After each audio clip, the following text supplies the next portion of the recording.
Hello friends, welcome back to my channel. இன்றைக்கி நம்ம பாலக் வச்சு ஒரு சைட் டிஷ் ரெசிபி தான் பார்க்க போகிறோம். வாங்க எப்படின்னு வீடியோக்குள்ளே போய் பார்க்கலாம். நம்ம சேனலில் ஃபஸ்ட் டைம் பார்க்குற வியூஸ் ப்ளீஸ் சப்ஸ்கிரைப் பண்ணி வச்சுக்கோங்க. அப்போ தான் நான் போடுற வீடியோஸ் எல்லாமே மிஸ் ஆகாம உடனே உங்களுக்கு நோட்டிஃபிகேஷனில் வரும்.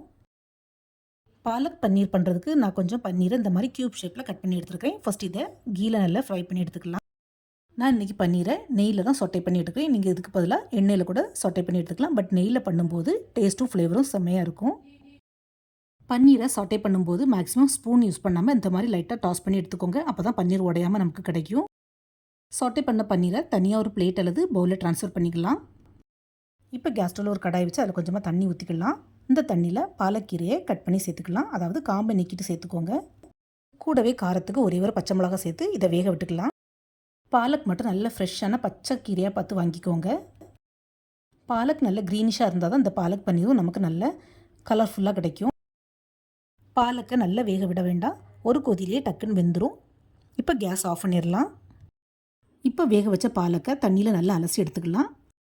அப்படி இல்லைன்னா ஒரு பவுலில் கொஞ்சமாக தண்ணி எடுத்து அதில் கொஞ்சம் ஐஸ் க்யூபையும் போட்டு அதுலேயே இந்த பாலக்கீரையை நல்லா வாஷ் பண்ணி எடுக்கலாம். இப்படி பண்ணுறதுனால பாலக் நமக்கு கலர் மாறாமல் கிரேவியும் நல்ல க்ரீனிஷாகவே கிடைக்கும். அதே மாதிரி பாலக் வேக வச்ச தண்ணியும் கீழே கொட்ட வேண்டாம். அதை நம்ம கிரேவிக்கு யூஸ் பண்ணிக்கலாம்.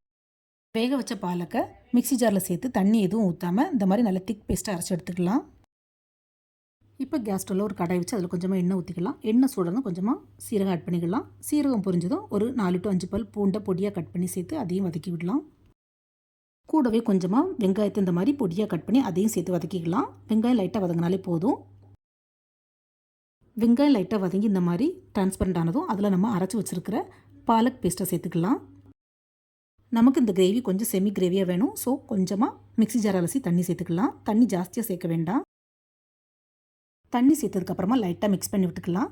இப்போ நம்ம இதில் தேவையான மசாலாலாம் ஆட் பண்ணிக்கலாம். ஃப்ரெண்ட்ஸ், இந்த பாலக் பன்னீர் நம்ம குறைஞ்ச இன்க்ரீடியன்ஸை வச்சு சீக்கிரமாக சூப்பராக பண்ணி முடிச்சிடலாம். இப்போ இதில் கிரேவிக்கு தேவையான உப்பு, கொஞ்சமாக சில்லி பவுடர், நம்ம ஆல்ரெடி பச்சை மிளகா சேர்த்துருக்குறோம். ஸோ காரம் கொஞ்சம் பார்த்து ஆட் பண்ணிக்கோங்க. கூடவே ஒரு 1/2 ஸ்பூன் போல் மல்லித்தூள், கடைசியாக கொஞ்சமாக கரம் மசாலா சேர்த்து நல்லா மிக்ஸ் பண்ணி விட்டுக்கலாம். இப்போ கிரேவி நல்லா கொதித்து கொஞ்சம் திக்காக வரும். இந்த ஸ்டேஜில் நம்ம சாட்டே பண்ணி வச்சுருக்கிற பன்னீரை இதில் ஆட் பண்ணிக்கலாம். பன்னீரை சேர்த்து நல்லா மிக்ஸ் பண்ண வேண்டாம். லைட்டாக மிக்ஸ் பண்ணி விட்டாலே போதும். நல்லா கிளறணுன்னா பன்னீர் அவ்வளோ உடஞ்சி போயிடும். இந்த ஸ்டேஜில் பாலக் பன்னீரை எல்லாருமே இறக்கிடுவாங்க. பட் நம்ம இது கூட கொஞ்சம் எக்ஸ்ட்ரா டேஸ்ட்டுக்கு இன்னும் ஒரு சில பொருட்கள் ஆட் பண்ண போகிறோம்.